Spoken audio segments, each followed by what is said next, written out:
இப்படி கீழே போட்டுடணும். போட்டுட்டு இதில் கொஞ்சோண்டு தண்ணி பிடிச்சிக்கிட்டு தண்ணி கலந்து இப்போ இதை நம்ம வந்து ஃப்ரிட்ஜை துடைச்சோம்னா அந்த ஸ்மெல் கொஞ்சம் கூட இருக்காது, கிருமியும் இருக்காது, பார்க்குறதுக்கும் நல்லா பளிச்சுன்னு இருக்கும். இப்போ பாருங்கள் எவ்வளோ வெள்ளையாகுது பாருங்கள். இப்போ நல்லா வெள்ளையாகுது பாருங்கள். இந்த ஃப்ரிட்ஜு முதல்ல இருந்ததோட இப்போ நல்லா வெள்ளையாகுது. இந்த இடம் பாருங்கள் நல்லா வெள்ளையாக. நம்ம லெமன் எங்கெங்கே தொட்டு துடைக்கிறோமோ அங்கெல்லாம் வெள்ளையாகும்.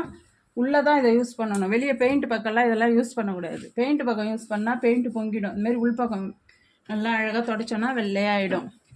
இது மாதிரி கழட்டிட்டு கழுவிட்டு அதை போட்டு கோத்துக்கணும். அப்புறமா நன்றி, வணக்கம். இது மாதிரி